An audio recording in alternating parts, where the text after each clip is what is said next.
اعوذ باللہ من الشیطان الرجیم، بسم اللہ الرحمن الرحیم۔ السلام علیکم اسلامک ٹیچر کی پیاری بہنوں اور پیارے بھائیوں، جیسا کہ آپ جانتے ہیں کہ شعبان مبارک کا مہینہ ہماری زندگی میں آنے والا ہے۔ پیاری بہنوں اور بھائیوں، اس مبارک ماہ کی اتنی زیادہ اسلام میں اہمیت اور برکت ہے کہ اس کو اگر میں لکھنے بیٹھوں تو مشکل ہو جائے گی اور سنانے لگوں تو بہت دن لگ جائیں گے۔ شعبان اسلامی سال کا 8واں مہینہ ہے۔ اس کی وجہ تسمیہ یہ ہے کہ شعبان تشب سے ماخوذ ہے اور تشب کے معنی تفریق کے ہیں، چونکہ اس ماہ میں بھی خیر کثیر متفرق ہوتی ہے اور بندوں کو رزق اس مہینے میں متفرق اور تقسیم ہوتے ہیں۔ حدیث شریف میں ہے کہ شعبان کو اس لیے شعبان کہا جاتا ہے کہ اس میں روزے دار کے لیے خیر کثیر تقسیم ہوتی ہے، یہاں تک کہ وہ جنت میں داخل ہوتا ہے۔ اس مہینے کی 5 تاریخ کو سیدنا حضرت امام حسین رضی اللہ تعالی عنہ کی ولادت ہوئی تھی۔ اسی مہینے کی 15 تاریخ کو شب بارات یعنی لیل مبارک ہے، جس میں امت مسلمہ کے بہت افراد کی مغفرت ہوتی ہے۔ اسی ماہ کی 16ویں تاریخ کو تحویل کعبہ کا حکم ہوا۔ ابتدائے اسلام میں کچھ عرصہ بیت المقدس قبلہ رہا اور پھر اللہ تعالیٰ نے سید عالم صلی اللہ علیہ وآلہ وسلم کی مرضی کے مطابق کعبہ معظمہ کو مسلمانوں کا قبلہ بنا دیا۔ اس وقت سے ہمیشہ تک مسلمان کعبۃ اللہ کی طرف منہ کر کے نماز ادا کرتے ہیں۔ حدیث شریف میں ہے، نبی پاک صلی اللہ علیہ وآلہ وسلم نے فرمایا، شعبان میرا مہینہ ہے اور رمضان المبارک اللہ تعالیٰ کا مہینہ ہے۔ میری پیاری بہنوں اور بھائیوں، آج میں آپ کو اسی ماہ مبارک کا وہ عمل بتانا چاہتی ہوں کہ اگر آپ اس ماہ مبارک کے چاند کو دیکھ کر، یہ چھوٹی سی دعا ہے، اس کو پڑھ کے پھر اللہ پاک سے آپ جو چیز مانگیں گے، آپ کے مانگنے کی دیر ہوگی، اللہ پاک کے عطا کرنے میں ذرا بھی دیر نہیں ہوگی۔ پیاری بہنوں اور بھائیوں، وظیفے کی جانب بڑھنے سے قبل آپ سے میری ایک چھوٹی سی گزارش ہے کہ اگر ابھی تک آپ نے ہمارا چینل اسلامک ٹیچر کو سبسکرائب نہیں کیا ہوا تو میری آپ سے یہ گزارش ہے کہ ابھی ہی آپ ہمارا چینل اسلامک ٹیچر ضرور سبسکرائب کر لیں اور ساتھ ہی لگے بیل کے بٹن کو بھی پریس کر لیں تاکہ آپ کے پاس فیوچر میں اپلوڈ ہونے والی ہماری مزید اسلامی اور معلوماتی ویڈیوز کا نوٹیفیکیشن مل سکے۔ تو میری پیاری بہنوں، اب میں آتی ہوں وظیفے کی جانب۔ پیاری بہنوں اور بھائیوں، ماہ شعبان بہت مبارک مہینہ ہے۔ اس ماہ میں اللہ پاک ہر انسان کی روزی تقسیم کرتے ہیں۔ فرشتوں کے ذمہ یہ کام ہوتا ہے کہ فلاں انسان کا کتنا رزق لکھنا ہے، اتنا لکھنا ہے، فلاں کی زندگی اتنی ہے، فلاں کی زندگی اتنی ہے۔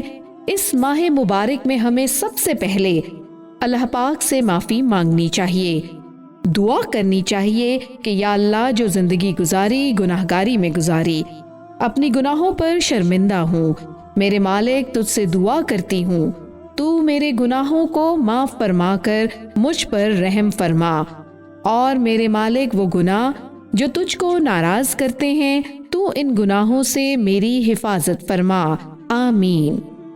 اور اسی ماہ مبارک کے چاند پر جیسے ہی آپ کی نظر پڑے، پہلے دن کا چاند آپ جانتی ہیں کہ بہت باریک ہوتا ہے، اکثر پہلی بار دیکھنے سے نظر نہیں آتا، اس کو دیکھنا فرض نہیں۔ جیسے ہی اعلان ہو جائے کہ چاند نظر آ چکا ہے تو آپ اسی وقت 10 بار سورہ فاتحہ، 10 بار سورہ اخلاص، 10 بار سورہ کوثر اس طرح سے پڑھیں کہ اول و آخر 11 بار درود ابراہیمی، پھر اسی دوران کسی سے کوئی بات چیت مت کریں۔ جیسے ہی پڑھ لیں، فوراً سجدے میں جا کر 3 بار استغفار کی کوئی بھی تسبیح پڑھ لیں، پھر سجدے سے اٹھ کر اپنے دل کے تمام تر دکھ درد تکلیف اللہ کے حضور بیان کریں۔ نہایت عاجزی کے ساتھ ہو سکے تو آنکھوں میں آنسو لے کر آئیں۔ آپ کی جو حاجت ہے وہ سب پیش کریں۔ اولاد، مال، گھر یا دنیا کی کوئی بھی پریشانی آپ کو ستا رہی ہے تو اس کے حضور بیان کر دیں۔ میری پیاری بہنوں، یقین مانیں اللہ پاک کو آپ کے یہ آنسو جو آپ کی آنکھوں سے گرے اتنے پسند ہوں گے کہ آپ کی جو بھی پریشانی ہوگی، جو بھی دکھ درد آپ کی زندگی میں ہوگا، ہر انسان اپنے دکھ بہتر جانتا ہے۔ اس کو اس وقت کس چیز کی حاجت ہے، اللہ کریم بہتر جانتا ہے، اور اللہ پاک ہی بہتر جانتے ہیں کہ ساری پریشانی ہاتھ نیچے رکھنے سے قبل ہی اللہ پاک پوری فرما دیں گے انشاءاللہ۔ میری پیاری بہنوں، اس مبارک ماہ میں جو بھی میری بہن ایمان اور یقین اور ثواب کی امید رکھتے ہوئے چاند کو دیکھنے کے ساتھ یہ عمل کرے گی اور پھر اللہ پاک سے دعا مانگے گی، اس کے حضور گناہوں کی معافی مانگے گی، اللہ پاک پہلے تو اس کے سارے گناہوں کو ختم فرما دیں گے جیسے کبھی گناہ ہوئے ہی نہیں تھے، اور دوسرا اس عمل سے اللہ پاک اس کی ہر طرح کی جائز حاجات کو پورا فرما دیں گے۔ میری پیاری بہنوں، ہم تو اس نبی کے امتی ہیں جس نبی صلی اللہ علیہ وآلہ وسلم کی امت کی شان یہ ہے کہ بڑے بڑے انبیاء کرام نے اس امت میں آنے کے لیے اللہ سے دعائیں مانگی ہیں۔ میرے اللہ نے اس امت کی اتنی شان رکھی ہے کہ جب تک یہ امت جنت میں داخل نہیں ہوگی اس وقت تک تمام امتوں پر جنت حرام ہے۔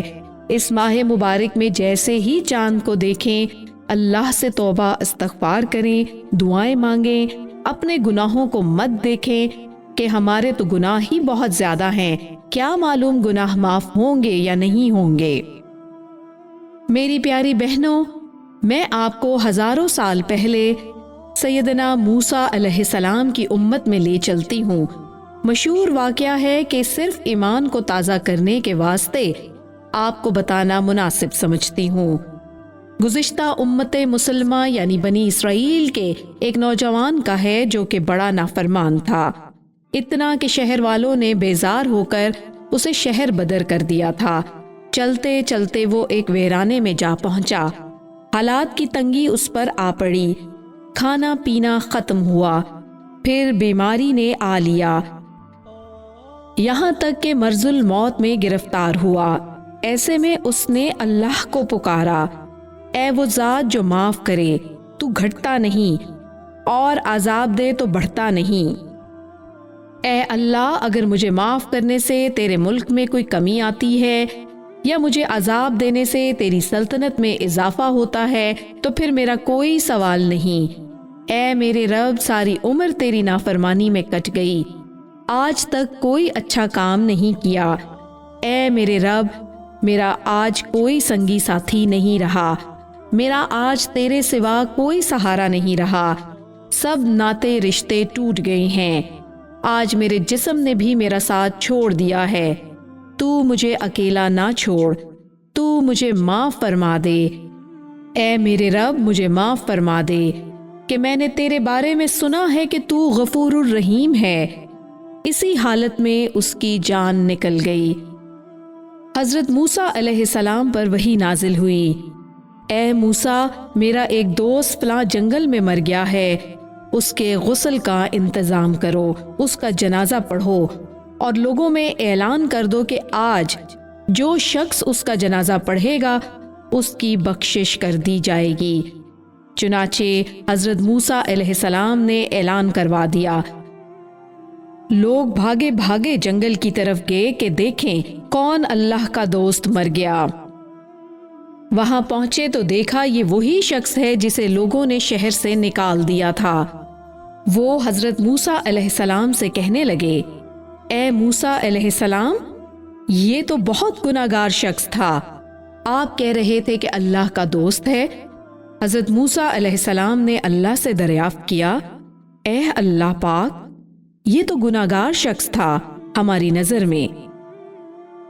حضرت موسیٰ علیہ السلام نے اللہ سے دریافت کیا، اے اللہ پاک، یہ تو گناہگار شخص تھا ہماری نظر میں، آخر اس میں ایسی کون سی بات تھی کہ یہ تیرا دوست بن گیا؟ اللہ تعالیٰ نے فرمایا، اے موسیٰ، یہ واقعی ایسا ہی تھا جیسا آپ لوگ کہہ رہے ہیں۔ میں نے اسے دیکھا کہ یہ ذلیل ہو کر، فقیر ہو کر تنہائی میں مر رہا ہے۔ آج اس کا کوئی دوست یار نہیں تھا، کوئی اس کی پکار سننے والا نہیں تھا، نہ ہی اس کی پکار کا جواب دینے والا۔ پھر اس نے مجھے پکارا۔ تم ہی بتاؤ کہ کیا میری غیرت یہ گوارا کر سکتی ہے کہ میں بھی اس کی پکار کو نہ سنوں؟ مجھے میری عزت کی قسم، اگر وہ اس وقت پوری انسانیت کی بخشش کی دعا مانگتا تو میں سب کو معاف فرما دیتا۔ پیاری بہنوں اور بھائیوں، اب اس واقعے سے آپ اپنے دل میں یہ امید پیدا کریں کہ اللہ پاک سے جب بھی کوئی سچے دل سے معافی مانگتا ہے، اللہ پاک اس کے گناہوں کو معاف فرما دیتے ہیں۔ نہ صرف معاف فرما دیتے ہیں بلکہ وہ فائل ہی ختم کر دیتے ہیں جہاں اس کے گناہگار بندوں کے گناہ درج ہوتے ہیں۔ اللہ پاک سے دعا گو ہوں کہ اللہ پاک ہم سب کے گناہوں کو معاف فرما دے اور ماہ شعبان کی قدر کرنے کی توفیق عطا فرما دے۔ آمین ثم آمین۔ آخر میں میری پیاری بہنوں اور بھائیوں، آپ سے یہ ریکویسٹ کرنا چاہتی ہوں کہ اگر آپ کو ہماری یہ ویڈیو پسند آئی ہے تو اس کو ضرور اپنی فیملی کے ساتھ شیئر کریں۔ یہ سب سے بہترین صدقہ جاریہ ہے جو تا قیامت جاری رہے گا اور اس کا اجر انسان کو ملتا رہے گا۔ اور پیاری بہنوں اور بھائیوں، آپ سے ہمیشہ کی طرح یہ التماس بھی ضرور کرتی ہوں کہ اگر ابھی تک آپ نے ہمارا چینل اسلامک ٹیچر کو سبسکرائب نہیں کیا ہوا تو سب سے پہلے آپ سے یہ گزارش ہے کہ ابھی ہی اسلامک ٹیچر کو ضرور سبسکرائب کر لیں اور ساتھ ہی لگے بیل کے بٹن کو بھی پریس کر لیں تاکہ فیوچر میں مزید اپلوڈ ہونے والی ایسی ہی معلوماتی اسلامی ویڈیوز کا نوٹیفیکیشن آپ کو بر وقت ملتا رہے۔ اب آپ سے اجازت چاہتی ہوں۔ اللہ حافظ۔